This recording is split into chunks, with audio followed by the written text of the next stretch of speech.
បងអូនឥឡូវថ្ងៃហ្នឹងខ្ញុំមានការចាញ់បោកជាធ្ងន់ចាញ់បោកគេគេលេងសបាយសុចាញ់បោកមិនបងហ្វីលីបបងហ្វីលីបបោកណាគេហើយនាំមកសបាយតែចាញ់បោកចាំបានណាគេជាមួយនឹងនេះកាមេរ៉ាមែនណូរ៉ាអត់យល់មកមនុស្សនាំមកសបាយចាញ់បោកអត់យល់មើលបងប្អូននិយាយមួយខ្ញុំហើយមកបោកថ្ងៃបោកថ្ងៃផាត់ណៅជូបោកថ្ងៃមកពីណាទៅណាណៅជូខ្ញុំអត់ដឹងថាតាណាទេខ្ញុំគិតថាទៅស្អាងពូណូរ៉ាក៏នៅស្អាងមកទូក៏សួរណូរ៉ាមកនៅខ្ញុំវាក់បាត់ចាំពេលខ្ញុំទៅដល់ខ្ញុំពេលខ្ញុំសួរថាណូរ៉ាមកនោះឃើញធឿងមុខភ្ញាក់ខ្ញុំទៅហ្នឹងហើយពីនេះអត់និយាយគ្នាទេដល់ពេលហើយឥឡូវបងប្អូនទៅពោធិ៍សាត់ឥឡូវបងប្អូនមើលផ្លូវហើយផ្លូវទៅណាផ្លូវទៅពោធិ៍សាត់បងប្អូនពោធិ៍សាត់នេះមើលនេះដឹងនេះអារនាងនេះហើយវេពោធិ៍សាត់បងប្អូនពោធិ៍សាត់ហើយភ្នំពេញពោធិ៍សាត់ភ្នំពេញពោធិ៍សាត់ខ្ញុំមិនអន់ចិត្តមែនមានការសែតឥឡូវបងមកយើងចិត្តដល់ឆ្លើយ5ហើយអូខេដាក់គាត់ចោលយើងតាក់ស៊ីទៅវិញអញ្ចឹងអេអត់ទេតែអន់ចិត្តទេអត់ទេអត់អាចចុះស៊ីទៅពេញចុះឆ្លើយ5បានទៅជា15000ខ្ញុំក៏15000មិនពីស្លាងទៅ5ទៅហ្នឹងក៏ភ្លើងស្ពាយហើយអាមីហើយត្រូវតែបាញ់ឡើងឡានហើយត្រូវដល់កោដៅចាំត្រប់ទៅផ្ទះវិញអូខេអត់ចុះចាញ់ទេខ្ញុំមិនចាញ់បោកខ្ញុំចាញ់បោកដំបូងខ្ញុំចាញ់បោកគេប៉ុន្តែពេលដែលគាត់នាំមកខ្ញុំសុបាយបងប្អូនទៅមើលពេលទៅដល់ខ្ញុំដឹងថាសុបាយប៉ុណ្ណាតែគាត់ថាគាត់ទូឆ្ងាញ់តែខ្ញុំមកជិបធំឆាតហ្នឹងហើយឥឡូវឯងដល់ធំឆាតហ្នឹងហើយអេហ្វេនខ្ញុំហ្វេនបើចំឆាតអញ្ចឹងខ្ញុំចង់ទៅជួបមុខគាត់ផ្ទាល់ហ្មងអញ្ចឹងហ៎មុខមាត់គាត់មិនខ្ញុំតែឃើញទេហ្នឹងហើយហ៎តែហ្វមកជួអត់អត់ដែរទេណែអត់ដែរទេអូឆាតជីវិតនេះក៏ចង្រៃម៉េះ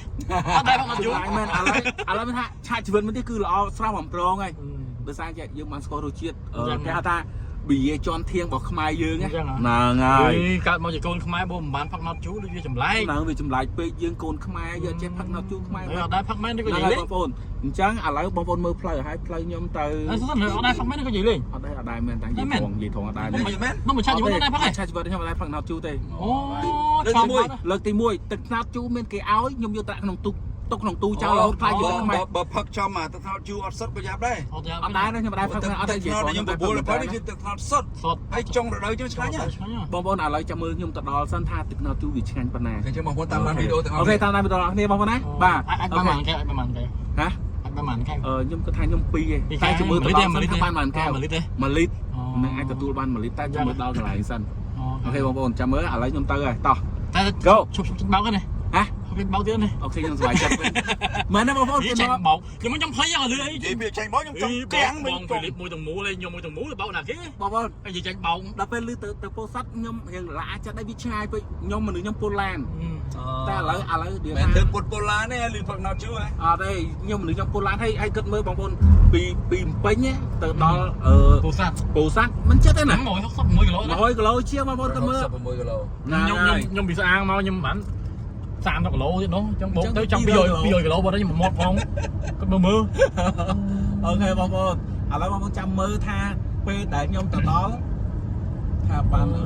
ឆ្ងាញ់អត់សំខាន់មកវាមកសប្បាយទៅថាយើងបោកយើងពេលខ្លះយើងធ្វើបុណ្យហ្នឹងមិនប្រកាសថាធ្វើបុណ្យបានបុណ្យហ្នឹងណាវាថាធ្វើបុណ្យមួយមនុស្សក្បាលខ្មៅចឹងនេះមិនលឺចេញបោកចង់ភ័យវាលឿនកាំងមិនចំលៀងស៊ីវាយសឹងផងយកឡានទៅយកទៀតនេះគាត់ចាក់សាំងឡានជូនមក20 30ឡានមិនចាច់បោកនេះអត់ទេបងប្អូនខ្ញុំឥឡូវខ្ញុំពីមុនខ្ញុំគិតថាដល់វាខ្ញុំអត់ទេពីមុនខ្ញុំចាច់បោកគាត់មែនតែឥឡូវខ្ញុំលែងចាញ់បោកខ្ញុំគិតថាខ្ញុំបានសុបាយហើយពួកខ្ញុំដើរជាមួយគាត់ទេអត់ដើរជាមួយបងហ្វីលីបតែលើកទី1ដែលខ្ញុំធ្វើដំណើរមួយគាត់ហ្នឹងហើយឥឡូវចេះបងអាចស្ដាំមកឈប់ឲ្យមើល5ជីឡាអត់កើតទេដូចខ្ញុំនិយាយអញ្ចឹងក៏ភ្លើងអាមីឲ្យត្រូវតែបាញ់អូខេយល់អត់អូខេតោះខ្ញុំច្បាស់ខ្ញុំក្លាហានហើយលើចូលsorry ចង់និយាយថាsorry មិនអូខេខ្ញុំសុំទោសបងហ្វីលីប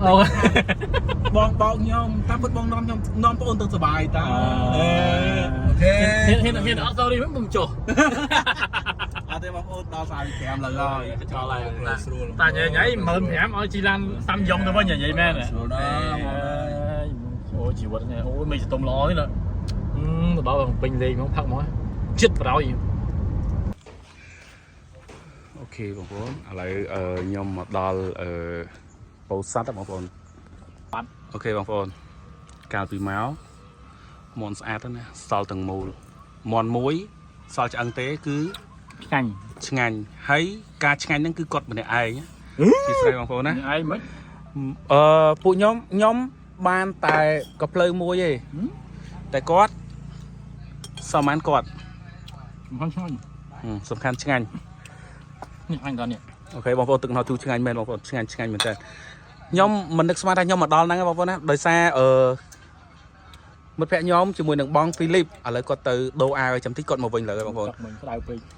តែទឹកណោទូឆ្ងាញ់មែន អត់មកកាយមិនក ែវទី9ហើយ ខ្លាំង បងប្អូនខ្ញុំកែវទី9ណាខ្ញុំមកដែរតែលើកទី1តែខ្ញុំកែវទី1តែសលេងខ្ញុំមកស្ដាប់ទៅរៀងដូចឡាយតិចចឹងណា អូដូរអាវបាត់ញ៉ា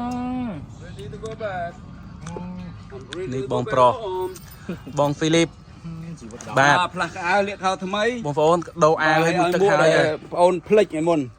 ផ្លេច បាទ ក្នុងឡានខ្ញុំ ខ្ញុំមកសាប់ផ្លេចទៅ បងប្អូនខ្ញុំ ត្រង់សំបីតែមុខវើខ្ញុំឲ្យវិញដែរ ខ្ញុំមិននឹកស្មានថាខ្ញុំមកដល់ហ្នឹងទេណានិយាយមែន អញ្ចឹង ដោយសារបង ដោយសារខ្ញុំ ដោយសារបងនិយាយមែន ខ្ញុំឃើញសេតពេក ចុះនិយាយថាគាត់ទៅដល់ហាងកៅអៅខ្ញុំគាត់ឃើញខ្ញុំអង្គុយស្មួយអញ្ចឹងណាវាថាស្មើ ឡាយវីដេអូមែនអនឡាញដែរថត ថតវីដេអូថតទុកផង ខ្ញុំវិលកាមេរ៉ាវិញនិយាយមិនដែរមានអារម្មណ៍មិនដែរថ្ងៃនេះបានមកទឹកថ្នោតជូពោស័ត សប្បាយចិត្តបង បាទ អរគុណបងដូចគ្នា បាទ នាំបងអូនមកសប្បាយ អញ្ចឹងហ៎ មែនខ្ញុំ ឃើញពួកឯងសេតពេក ពេលហ្នឹងខ្ញុំចេះខ្ញុំនៅហាងខ្ញុំនៅអង្គុយនៅហាងនៅរៀងដូចវាថាវាសែតយើងលក់ដូរវារៀងស្ងាត់ចឹងណាបងប្អូនចឹងអារម្មណ៍របស់យើងវាមិនមែនដូចមានស្រស់ស្រាយដូចការរលុយបានទេ យេ បាទគាត់មកឃើញគាត់បួខ្ញុំ ហាងក៏លក់មិនដាច់ស្នេហាក៏បរាជ័យ អេស្នេហាជោគជ័យ អញ្ចឹង ស្នេហាជោគជ័យ ជោគជ័យចុះខាងនេះមិនដែរស្នេហាជោគជ័យអត់ ខ្ញុំវា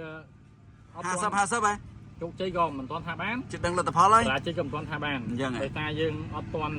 ចាប់ផ្ដើម ក្នុងការណាត់ជួប អូខេ ឥឡូវខ្ញុំតមិញណា អូខេត បាទបងគាត់បួខ្ញុំថាផឹកណោជួយ អូខេ ខ្ញុំក៏អូខេគិតថាធ្វើស្អាងតិចចិត្តបកាយណា ស្មានតែស្អាងហ៎ ស្មានតែស្អាង ណែចាប់ថែម ពាក្យចុងក្រោយបងប្អូន ពោស័ត សួរនរ៉ាមកនៅខ្ញុំឆ្ងល់ពឹប អូពេលខ្ញុំបានឡើងទៅដល់សួរនរ៉ាមកនៅឆ្ងល់ ឆ្ងល់ ស្មានតែស្អាងឃើញតែធ្វើមុខឯងឃើញតែមុខឆ្ងល់ទេតាឯងថាចុះពីអ្នកអត់និយាយគ្នាទេ អស់រើគេទេមកដែរគេថាចេះឯងយករបស់ទៅខ្ញុំទៅឃើញថាផ្ញើអីដឹងតែផ្ញើទៅឲ្យបងឯងហើយ បាទ បាទមានណាបងឯងមកសួរនរ៉ាមកនៅខ្ញុំឆ្ងល់ភ្លាមខ្ញុំថាចុយនរ៉ាយូរម៉េចវ៉ៃដល់ពេលមក កាប់ឆាគ្រឿងបងកាប់ឆាគ្រឿងស៊ីយកមកនិយាយទេតានិយាយទេតា ខាងនេះគេថាចេះពូសាត់អីខ្ញុំរៀងលះដែរគេថាគឺតែគេនិយាយលេង ចឹងមិនបថុយអីចឹង បថុយតាមមិនគាត់ថាមកមែនតើ ចឹងឡើងឡានបថុយឯង បថុយ ចឹងបានធ្វើពុតថា